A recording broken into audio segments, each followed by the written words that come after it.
नमस्कार, मैं हूं गौरव श्रीवास्तव और आप देख रहे हैं देश का सबसे भरोसेमंद न्यूज चैनल डीडी न्यूज। खबरों की भीड़ में जहां सच अक्सर शोर में दब जाता है, वहां हम लेकर आते हैं खबर का हर वो पहलू जो आपके लिए जानना बेहद जरूरी है। स्वागत है आप सभी का अपने पसंदीदा शो खबरों का सरपंच न्यूज पंच में, जहां सिर्फ खबरें नहीं दिखाई जाती बल्कि हर मुद्दे की होती है गहराई से पड़ताल। तथ्यों, आंकड़ों, ग्राउंड रिपोर्ट और एक्सपर्ट एनालिसिस के साथ देश की राजनीति से लेकर दुनिया की बड़ी हलचल तक राजनीति, सुरक्षा और जनता से जुड़े हर अहम मुद्दे पर होगी हमारी पैनी नजर। तो चलिए शुरुआत करते हैं आज के न्यूज पंच की और देखते हैं उन बड़ी खबरों को जिन पर टिकी है पूरे देश की नजर। सबसे पहले बात करेंगे और शुरुआत करेंगे बंगाल की खबर के साथ। आपको बता दें, बंगाल में बाढ़बंदी ग्राउंड जीरो पर डीडी न्यूज एक्सक्लूसिव तस्वीरें निकलकर सामने आई हैं। किस तरह से जो पहले की सरकार यानी कि टीएमसी की जो सरकार थी उनकी कार्यशैली क्या थी और उसके बाद जब से बीजेपी की सरकार आई है क्या ताबड़तोड़ एक्शन लिया जा रहा है, एक्सक्लूसिव तस्वीरों के जरिए पूरा पर्दाफाश करते हुए नजर आएंगे। दूसरी अहम खबर होगी व्हाइट हाउस में फायरिंग, हमलावर ढेर, किस तरह से ट्रंप को निशाना बनाया जा रहा है, क्या उसके पीछे की वजह है, इस सब पर हमारा फोकस होगा और एक एक परतें हम आपके सामने खोलेंगे। तीसरी अहम खबर होगी गुरिंदर वीर सिंह की, जो कि भारत का उन्होंने नया स्पीड स्टार उन्हें माना जा रहा है। क्या कुछ चल रहा है सोशल मीडिया पर और कैसे उन्हें ये स्पीड स्टार का जो तमगा है वो मिला है, तो इन सब पहलुओं पर नजर होगी। तो आइए शुरुआत करते हैं आज की पहली खबर के साथ। बांग्लादेश से जुड़ी हुई यह खबर है और आपको बता दें कि जो बांग्लादेश सीमा पर लगातार हो रही घुसपैठ को रोकने के लिए बंगाल से जुड़ी हुई खबर बहुत अहम है, क्योंकि शुभेंदु सरकार अब पूरी ताकत के साथ एक्शन मोड में नजर आ रही है और सीमा क्षेत्रों में बड़े स्तर पर बाढ़ बंदी और फेंसिंग का काम जो है वो तेज कर दिया गया है ताकि अवैध घुसपैठ, तस्करी और सीमा पार गतिविधियों पर स्थायी रोक लगाई जा सके। कंटीले तार लगाने की जो प्रक्रिया है वो शुरू हो चुकी है और प्रशासनिक अधिकारी लगातार सीमा से जुड़े गांवों का दौरा कर जमीन हस्तांतरण और सर्वे का काम आगे बढ़ा रहे हैं। सरकार का दावा है कि तय समय सीमा के भीतर बीएसएफ को जमीन सौंप दी जाएगी, जिससे सीमा सुरक्षा और मजबूत होगी। वहीं बॉर्डर से जुड़े गांवों में इस कार्रवाई को लेकर जबरदस्त उत्साह देखने को मिल रहा है। वर्षों से फेंसिंग की मांग कर रहे ग्रामीण अब सरकार की पहल को राहत और सुरक्षा से जोड़कर देख रहे हैं। तो एक्सक्लूसिव तस्वीरें भी हम आपके साथ साझा करते हैं। दरअसल स्थानीय लोगों का कहना है कि लंबे समय से घुसपैठ की वजह से इलाके में असुरक्षा का माहौल बना रहता था, लेकिन अब बाढ़ बंदी होने से हालात बदलने की उम्मीद जगी है। वहीं ग्रामीण प्रशासन का सहयोग करते हुए जमीन संबंधी दस्तावेज लेकर मौके पर पहुंच रहे हैं और चाहते हैं कि जल्द से जल्द फेंसिंग का काम पूरा हो सके और इसीलिए सीमा क्षेत्र सुरक्षित होने के साथ साथ विकास की नई राह पर भी वो आगे बढ़ सके। तो काफी महत्वपूर्ण है और ये जो तस्वीरें हैं ये एक्सक्लूसिव तस्वीरें हम आपके लिए लेकर आए, क्योंकि साफ तौर पर डीडी न्यूज की टीम वहां पर पहुंची और वहां पर पड़ताल करने की कोशिश की, तब ये बड़े खुलासे होते हुए नजर आए। और इसके अलावा क्या अहम पॉइंट्स निकलकर सामने आए, क्योंकि अब घुसपैठ नहीं हो पाएगी। क्यों नहीं हो पाएगी हम आपको बता रहे हैं। बांग्लादेश बॉर्डर पर फेंसिंग की तैयारी जो है वो तेज कर दी गई है। कंटीले तार लगाने का जो काम है वो शुरू होता हुआ नजर आया है। सीएम शुवेंदु के निर्देश पर यह कार्रवाई अब आगे की जा सकेगी और बीजेपी सरकार बनते ही इस बात की घोषणा की गई थी और उसके बाद से जब यह घोषणा हुई उसके बाद से लगातार ताबड़तोड़ जो एक्शन है वो लेते हुए नजर आए और यही सब कुछ बहुत महत्वपूर्ण रहा है, जो सब कुछ दिखाता हुआ नजर आया कि क्या कुछ हुआ है। आप जरा नजर डालिए इन पॉइंटर्स पर और समझिए कि जब से शुभेंदु सरकार आई है क्या ताबड़तोड़ एक्शन लिए गए, क्या कुछ अभी तक हुआ है। कंटीले तार लगाने का जो काम है उसे शुरू कर दिया गया है और यह अपने आप में बहुत बड़ी पहल को दिखाता है। इसके अलावा सीएम शुवेंदु के निर्देश पर जो कार्रवाई है वो आगे बढ़ती हुई नजर आई है। पहले जो संकल्प लिया था उसको सिद्धि तक कैसे पहुंचाना, इसके लिए ताबड़तोड़ एक्शन लगातार पश्चिम बंगाल में लिए जा रहा है। बीजेपी सरकार बनते ही इस बात की घोषणा कर दी गई थी और उसके 45 दिनों में बीएसएफ को जमीन सौंपने का यह ऐलान जो है वो धीरे धीरे करके सामने आता हुआ नजर आ रहा है। पहले चरण में 27 किलोमीटर हस्तांतरण शुरू हो चुका है। यह अपने आप में बहुत बड़ी बानगी पेश करता है कि किस तरह से बहुत कुछ यहां पर नजर आ रहा है। इसके अलावा हम बात करेंगे क्योंकि सीमा क्षेत्र में तारबंदी जो है वो शुरू कर दी गई है और बॉर्डर के कल्याणी गांव किस तरह से डीडी न्यूज पहुंचा, एक्सक्लूसिव तस्वीरें निकलकर सामने आई और एक्सक्लूसिव जानकारियां वहां से निकलकर सामने आई, साथ ही साथ एक्सक्लूसिव रिएक्शंस क्या कुछ निकलकर आए ये भी हम आपको बताएंगे। कालियानी गांव में करीब 900 परिवार ऐसे हैं जहां तक डीडी न्यूज की पहुंच बनी, उनके क्या कुछ उनकी प्रतिक्रियाएं निकलकर सामने आई, वो उन्होंने अपना जो दुख दर्द है वो बयां किया कि पहले की सरकार में क्या था और अब राहत कैसे उनको मिलती हुई नजर आ रही है। बीजेपी सरकार बनते ही उनका उत्साह जो है वो बढ़ता हुआ नजर आया है। 2017 से फेंसिंग की वो मांग लगातार जारी थी लेकिन उस पर कोई सुनवाई नहीं हुई। मौके पर पहुंचे राजस्व अधिकारी, और जब अधिकारी वहां पर पहुंचे तो किस तरह से उनका वहां पर आवभगत की गई वहां के लोगों द्वारा, क्योंकि एक उम्मीद की किरण जो है वो जगती हुई नजर आई है। सीमा फेंसिंग के लिए सर्वे कार्य जो है वो शुरू किए गए हैं। दस्तावेज से लेकर मौके पर वहां पर जो ग्रामीण हैं वो पहुंचे हैं और अपने दस्तावेज दिखाने जो है वो शुरू कर दिए गए हैं। ग्रामीण जमीन देने के लिए पहले से ही तैयार थे, लेकिन पहले कोई सुनवाई नहीं थी। अब जब सुनवाई हो रही है तो ये अपने आप में बड़ी वानगी को पेश करता हुआ नजर आता है। कुछ और आंकड़े आपके सामने रखते हैं कि ममता सरकार पर किस तरह से, जब ये ममता की सरकार थी तो जो आरोप है वो लगते हुए नजर आए। ग्रामीणों का ममता सरकार पर ये आरोप था, और इसके अलावा वोट बैंक की जो राजनीति के लिए जो तमाम फेंसिंग थी वो रोकी गई थी, और लगातार जो बांग्लादेशी घुसपैठ है वो जारी रही, जिससे साफ तौर पर पश्चिम बंगाल की जनता काफी परेशानियों का सामना उन्हें करना पड़ा। हाईकोर्ट ने भी इस पर ममता को फटकार लगाई थी, और बीएसएफ को जमीन देने में टाल मटोल जो थी वो ममता सरकार की पहले देखने को मिलती थी। लेकिन आज बीएसएफ, क्योंकि हम जानते हैं कि बॉर्डर सिक्योरिटी जो फोर्स है वो किस तरह से काम करती हुई नजर आती है, और यह बहुत अहम हो जाता है कि पहले किस तरह के टाल मटोल था, और अब जब उसके बाद जब बीजेपी की सरकार वहां पर आई, शुभेंदु सरकार आई, तो उसके बाद क्या एक्शन लिया जा रहा है जिससे बीएसएफ को बहुत बड़ी राहत मिलती हुई नजर आ रही है। सीमा पर फेंसिंग के लिए जमीन मांगी थी, 9 जिलों में 127 किलोमीटर जमीन मांगी गई थी, लेकिन कुछ नहीं हुआ। केवल 8 किलोमीटर जमीन उन्हें सौंपी गई। ये कब हुआ? जब ममता का राज था। और उसके बाद क्या कुछ हुआ है, ताबड़तोड़ जो एक्शन लिए जा रहे हैं वो लगातार देखने को मिल रहा है, और यही आंकड़े निकलते हुए सामने आ रहे हैं। ऐसे में सरकार की पहल से ग्रामीणों में उत्साह का जो माहौल है वो साफ तौर पर देखने को मिल रहा है, क्योंकि डीडी न्यूज ने ग्राउंड जीरो पर जाकर उनकी प्रतिक्रिया जानी है। क्या उनका कहना है, आइए उनकी कहानी उन्हीं की जुबानी एक्सक्लूसिव तरीके से सुनते हैं। चुनाव के वक्त बताया था 45 डेज के अंदर बंगाल के जो बॉर्डर फेंसिंग का जो काम रुका हुआ था स्टेट गवर्नमेंट के वजह से, वो काम 45 डेज के अंदर हो जाएगा। वो वादा हम लोग देख रहे हैं हमारा आंखों के सामने, अभी 15 दिन में खत्म हो रहा है, इसलिए हम खूब खुश है। घर में वो बांग्लादेश का आदमी वो गोरू भी चोरी करके ले जाता था इधर में, ठीक है, वो भी बंद हो गया। अभी तो जो तारकटा है जो फेंसी होगा तो चोरी भी रुक जाएगा। वो जो सीमांतो इलाका का जो आदमी है उसका सपना पूर्ण हो रहा है। अगर हम लोग यहाँ पे तारबंदी नहीं होगा ना तो हमका मतलब पूरा जीवन हमको भुगतना पड़ेगा, पूरा जीवन। हम लोग चाहते हैं कि जितना जल्दी हो सके ये हो। तो सुना आपने, तारबंदी अगर नहीं होगी तो पूरा जीवन उन्हें भुगतना पड़ेगा। किस तरह की प्रताड़ना पहले सही गई है और अब क्या कुछ हो रहा है, तस्वीर बदल रही है, माहौल बदल रहा है और हालात बदल रहा है। सौरभ दत्ता हमारे सहयोगी हमारे साथ जुड़ रहा है। सौरभ, साफ तौर पर देखें डीडी न्यूज की टीम वहां पर पहुंची, आप वहां पर पहुंचे, एक्सक्लूसिव जानकारी आपने वहां से बटोरी और उसके बाद एक्सक्लूसिव तस्वीरें दर्शकों तक पहुंचाई। क्या कुछ बदल रहा है, क्या हालात बदल रहे हैं, क्या कुछ बदल रहा है, क्या माहौल बदल रहा है, और लोगों का जो सच है, लोगों की जो तकलीफ है वो अब सामने आती हुई नजर आ रही है। कितनी बड़ी राहत वो महसूस करते हुए नजर आ रहा है सौरभ? गौरव, उनका कहना है कि 2017 साल से ही वो ज़मीन देने के लिए रेडी थे, तैयार थे, और वो जो पिछली जो सरकार थी ममता बनर्जी की सरकार और इसकी जो आधिकारिक थे वहाँ पर भी उन्होंने अर्जियाँ डाली थी कि उनकी जो ज़मीन देना चाहते थे वो लिया जाए और बारबंदी का काम पूरा किया जाए। लेकिन ममता बनर्जी की सरकार में अगर आप देखें, कोलकाता हाईकोर्ट के जो रिसेंट जो एक इस पे ऊपर सुनवाई हुआ वहाँ पर देखा जा रहा है कि दिसंबर 2025 से मार्च 2026 के भीतर केवल 8 किलोमीटर के ज़मीन ही दिया गया है, जबकि रिक्वायरमेंट था, बीएसएफ को ज़रूरत थी 127 किलोमीटर का।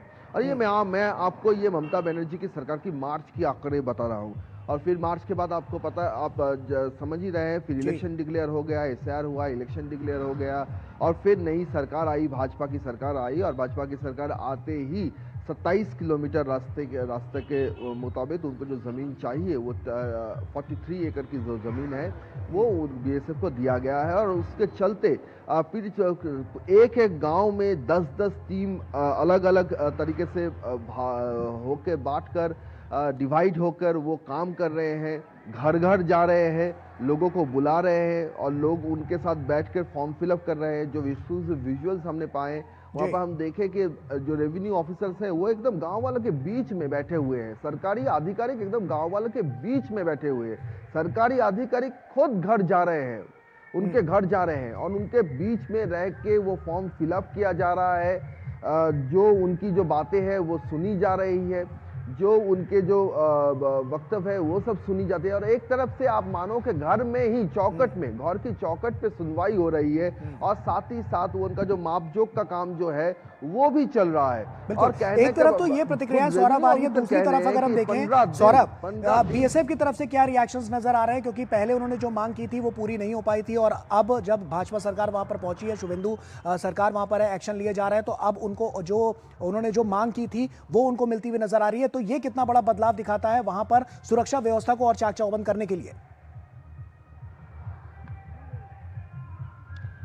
देखिए, बीएसएफ का कहना यह है कि जो जमीन उनको जरूरत है वो क्यों जरूरत थी, देश की सुरक्षा के लिए जरूरत थी, घुसपैठियों को रोकने के लिए जरूरत थी, स्मगलिंग को रोकने के लिए जरूरत थी, गाय तस्करी की रोकने के लिए ज़रूरत थी, फेंसिडॉल की जो तस्करी होती है उसको रोकने के लिए ज़रूरत थी, लेकिन ये दिया नहीं जाता था। और इसी के लिए बीएसएफ अपने दायरे में ये कह रहे थे हम एक तरफ से बंधे हुए थे, लेकिन अभी उनको ज़मीन दिया गया है। और आप वही मैं बोल रहा था कि पिछले हफ्ते, अभी इसी हफ्ते में 20 तारीख को उनको ज़मीन की कागजात दिए गए हैं, और आज 24 तारीख है। ये कल हम गए थे वहाँ पे उत्तर 24 परगना के कालियानी ग्राम में, जो बांग्लादेश के उस पार जो दौलतपुर है, तो वहाँ पर अभी से ही काम, जैसे ही ज़मीन के कागजात मिले वो तुरंत काम शुरू कर दिए।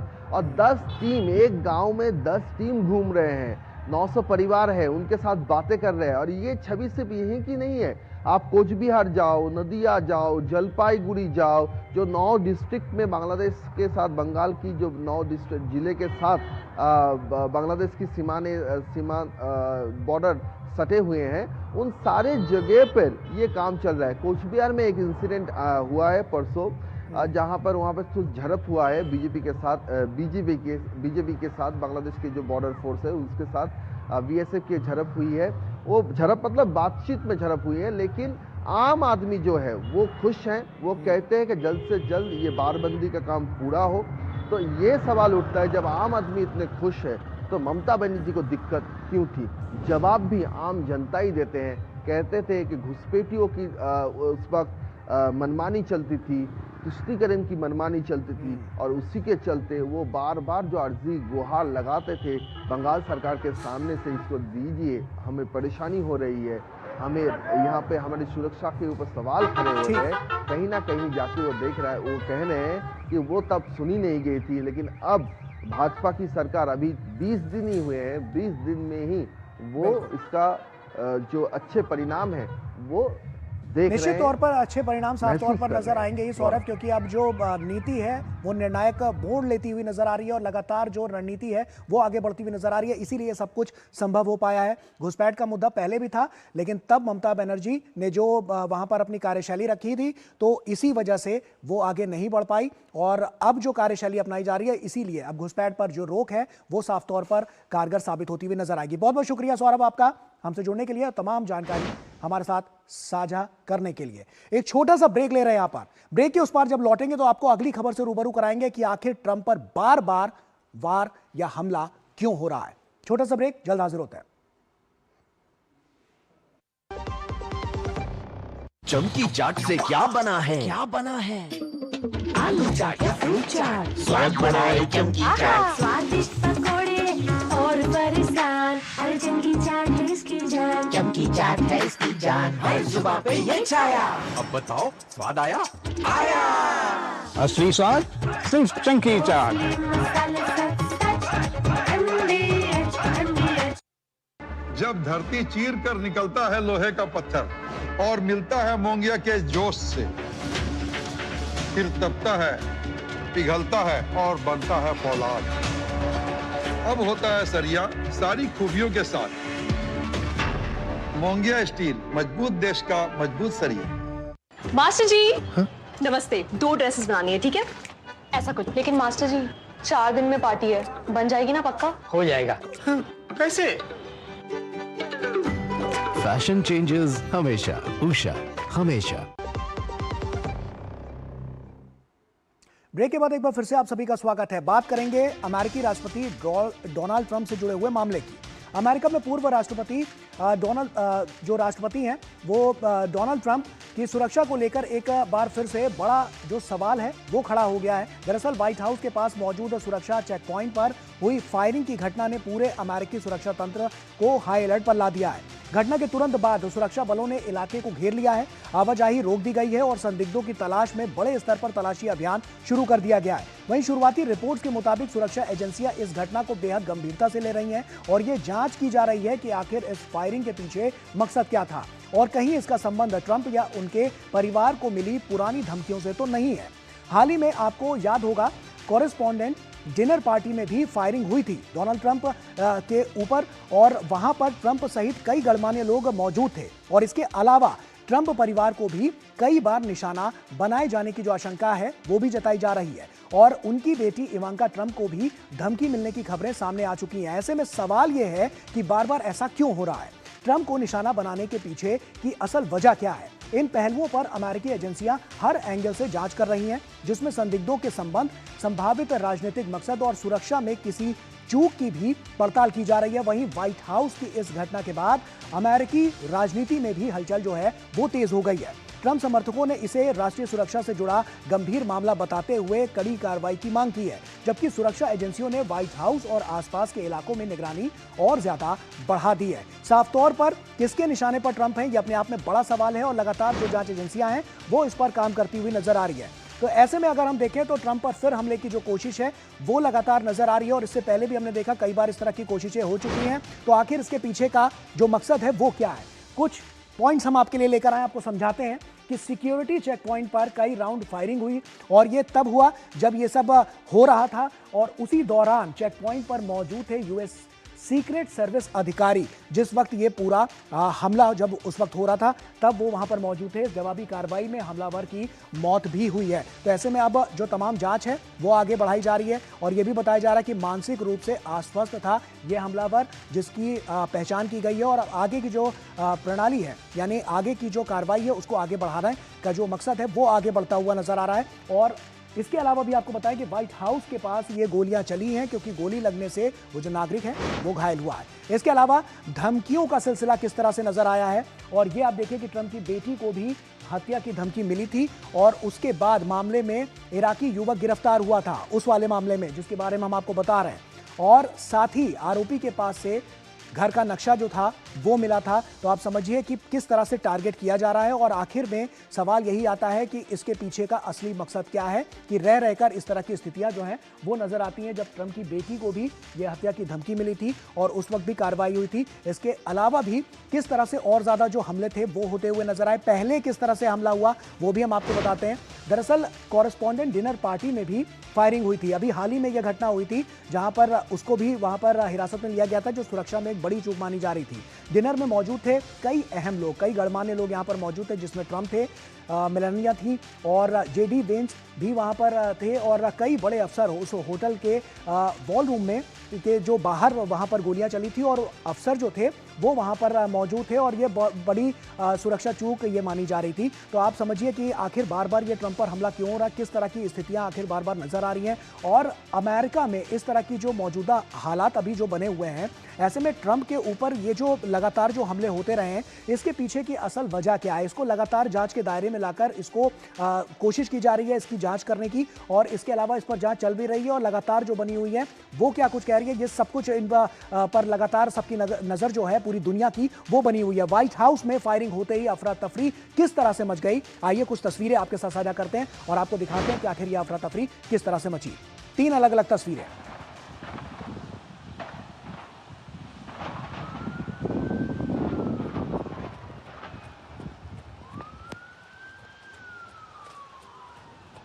तो ये 3 अलग अलग तस्वीरें हम आपको दिखा रहे हैं। आप देखिए पहली तस्वीर दहला पेंसिल्वेनिया एवेन्यू किस तरह से दहला और जो पत्रकार थे वहां पर वो किस तरह से घबराए हुए पाए गए, ये तस्वीरें भी कैद हुई हैं कैमरे में। उसके अलावा सुरक्षा के जो कड़े इंतजाम थे वो क्या है वहां पर नजर आ रहे थे।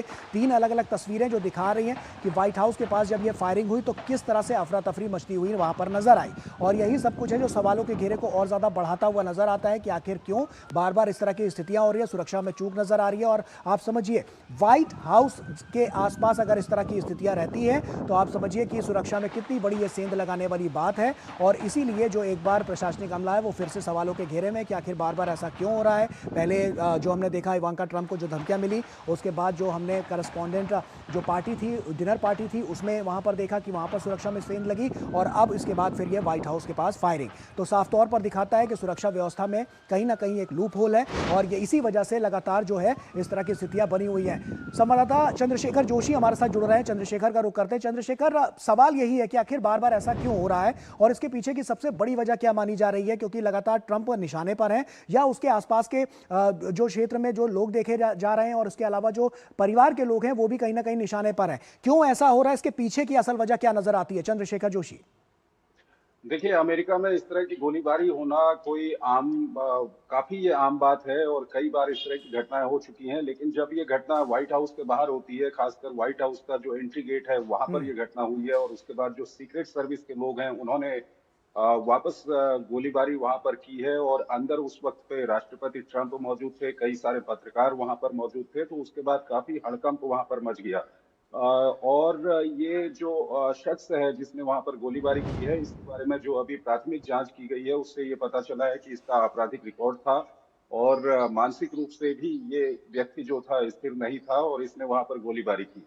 तो इसके जो अगर मुख्य कारणों की बात करें, एक तो अमेरिका के अंदर जो गन कल्चर है वो इसका मुख्य कारण है। वहां पर बड़ी आसानी से जो राइफल हैं और बंदूकें हैं वो आसानी से वहां पर उपलब्ध हो जाती हैं, और उसके लिए कानून भी उतने कड़े नहीं है। हालांकि हाल के वर्षों में बहुत कोशिश की गई है इन कानूनों को कड़े करने की, लेकिन अभी भी वो कानून उतने कड़े नहीं हैं।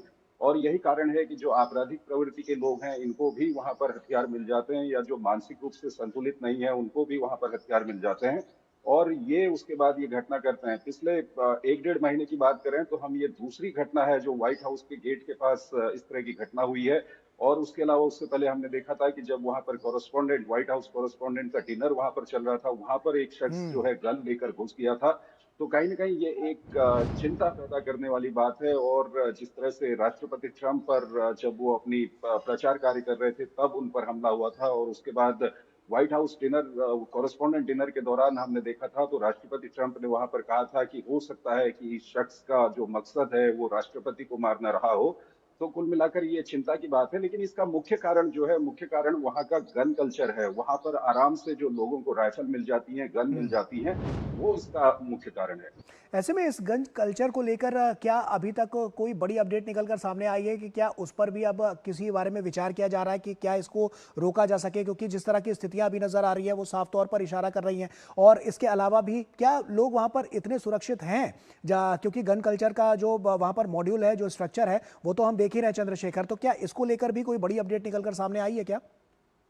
देखिए, ये अमेरिका के अंदर इस तरह की घटनाएं काफी होती हैं। वहां पर हमने देखा है कि कोई भी शख्स जो आपराधिक बैकग्राउंड का हो या कोई शख्स जिसको किसी तरह से कोई मानसिक तनाव हो रहा हो, वो गन लेकर चला जाता है। और कई सारे हमने देखा है कि स्कूलों में हमले हुए हैं, कई जगह पे भीड़ पे हमले हुए हैं, कई सारे लोग वहां पर मारे गए हैं, और ये सालों से वहां पर चल रहा है। लेकिन पिछले अगर हम 7-8 साल की बात करें तो इस पर काफी काम करने की कोशिश भी वहां पर की गई है। हालांकि गन को किस तरह से कंट्रोल किया जाए, इसको लेकर के जो वहां पर 2 मेन धड़े हैं, राजनीतिक धड़े, डेमोक्रेट्स और रिपब्लिकन, उनकी अलग अलग सोच है। जो डेमोक्रेट्स हैं वो बहुत ज्यादा इस पर सख्ती का समर्थन करते हैं, लेकिन जो रिपब्लिकन है वो कहीं न कहीं गन कल्चर पर सख्ती का समर्थन तो करते हैं, लेकिन वो लोगों को गन रखने पर पूरी आजादी देते हैं। दरअसल अमेरिका में जो नेशनल राइफल एसोसिएशन है वो काफी स्ट्रांग है, काफी मजबूत है, और उसकी काफी पकड़ भी है राजनीतिक हलकों में। और वो कहीं न कहीं विरोध करता है कि ये जो गन के ऊपर कई तरह के कानून लागू करने के, कि लोगों को ये गन आसानी से